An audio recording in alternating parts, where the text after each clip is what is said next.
What is going on YouTube? My name is Curry Tech and welcome back to another video on the channel. And today's video, we'll be going over $1,000 PC part picker picked out by me.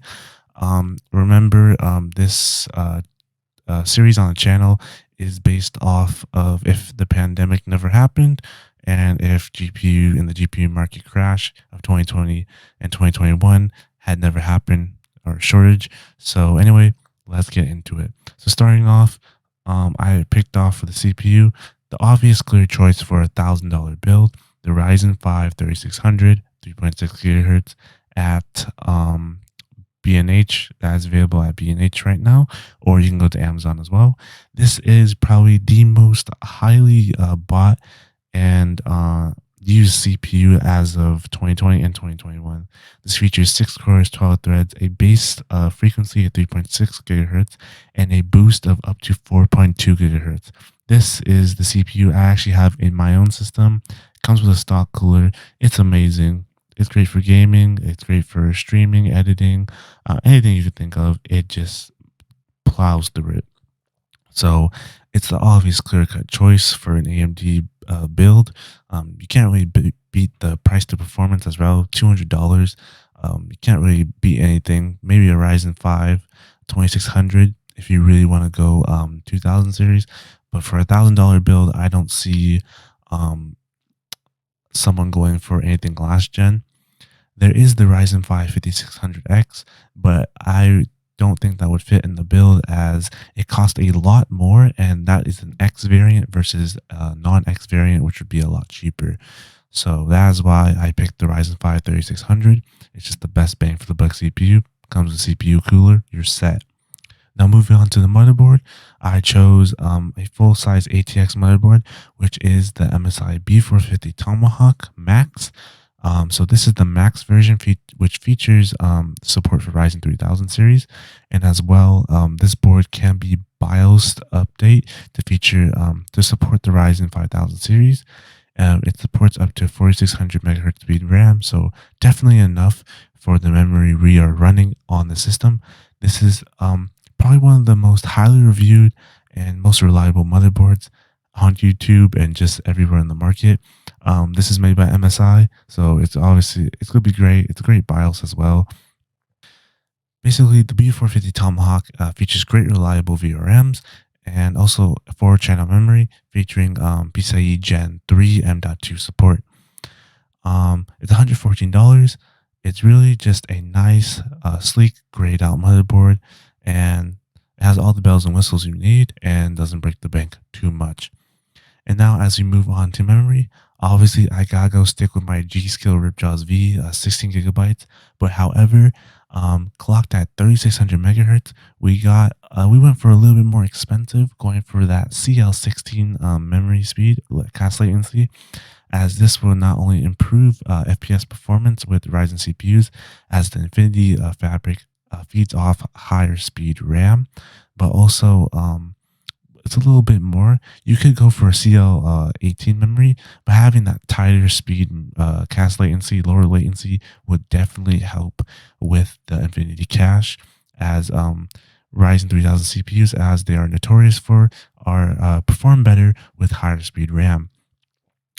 Other options you can get, you can go for some RGB memory, but you will be losing the full performance. So you could go for a G.Skill Trident Z 16 gigabyte kit at 3600, but cache latency 18.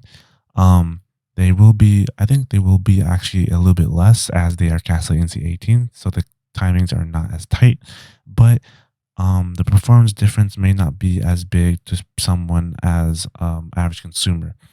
So still a very great kit. And comment down below if you have any other ideas for the memory. Moving on to storage, I actually went with the Crucial P1 again, but there are a lot of configurations you can do with storage. You can do a 500 gigabyte M.2 PCIe Gen 3 and add a 1 terabyte 2.5 inch SATA drive. So SATA drives are very cheap at the moment, as because of the rise of M.2s, SATA price has fallen. And honestly, you don't need hard drives that much.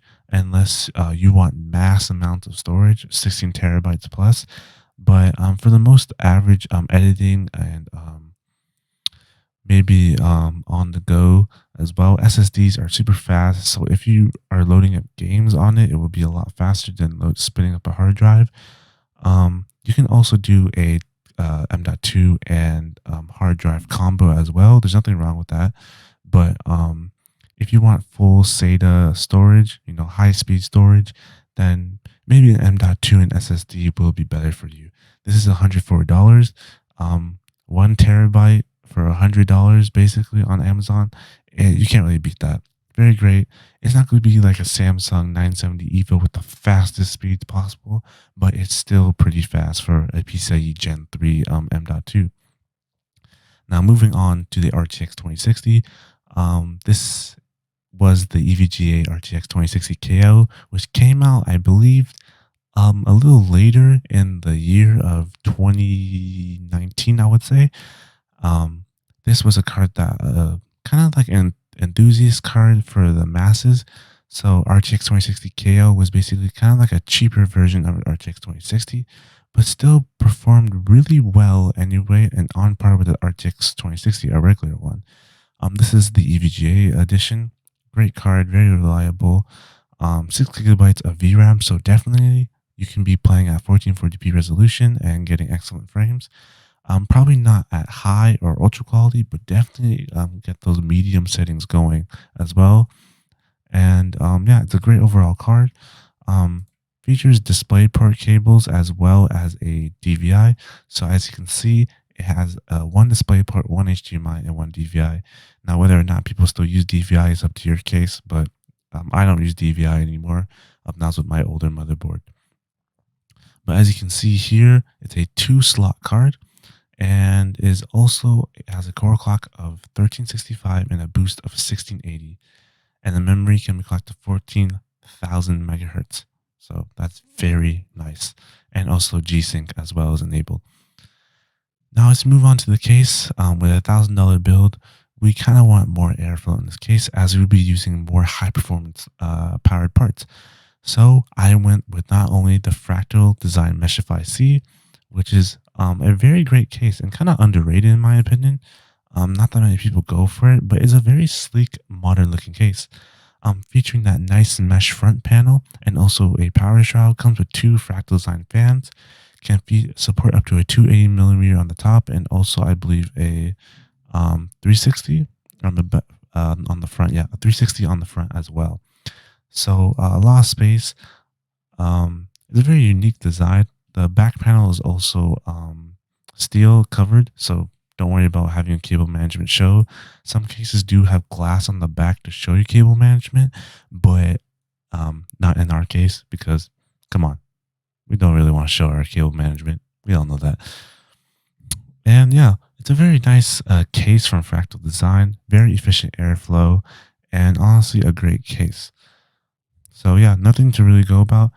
Other alternatives can be the Corsair 4000D, which is a great case as well, but I would say that the Meshify C might have more airflow through it. But then again, airflow depends on the amount of air the fans can move, so that's up to you as well. There's also the Lian Li, I forgot what it was called, the Lian Li DLX 11. It was with the $100 case. I'll just put a picture of it on screen. I don't know why, I just forgot it. But it's around $100 and it's from Lian Li itself. Has kind of like a at the front, there's kind of like slits with RGB LEDs strips. And it's a very nice case. It's a kind of like the locking and sliding mechanism of the Lian Li PC11 Dynamic, but just a smaller ATX version for $100. It's a very nice case, black as well. There's black available in black and white, and the Meshify C I believe is only available in black. Yeah, black, and this is with black, white, and black as well is available. But this one is the tinted tempered glass, so you can go for a stealthy kind of all-out black theme as well. Now moving down to the power supply, this is the Corsair CXM 650 watt 80 plus bronze certified power supply for $75. With this build, It's a 319 estimated wattage. So you want to kind of go double of that. I like to go double the amount of wattage. Because if the system is under load, it could pull 400 watts at most. So you want a power supply that you have a lot of headroom, like a little bit of headroom to add more stuff to in the future if you ever try to upgrade. It's 80 plus bronze. You probably could fit an 80 plus gold in here if you really try. I just went with a bronze because why not? Um, $75 from Best Buy. It's a really great case, semi modular as well, and features all blacked out cables. Very reliable power supply. It's not going to blow up on you, so don't worry. And the total price of the build came out to around $1,015. So include tax or not, could be going into as well as the 1,040.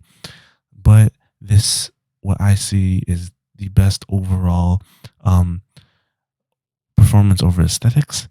When you get past 1,000, this is when you start kind of going more into, okay, you can add some aesthetics. You can go for aesthetic look as you have more headroom to pay for aesthetics. Um, anyway, I hope you guys enjoyed the video. I'm only going over the AMD builds right now. So Intel will be featured down in the description below. So go check that one out. This PC part picker list will also be available in the description down below. Anyway, I hope you guys enjoyed the video. Make sure you leave a like and subscribe to the channel. It means a lot. And if you join the content, like it, subscribe. If you don't, then just stick around and keep watching, okay? Anyway, peace out, and I hope you enjoyed the video.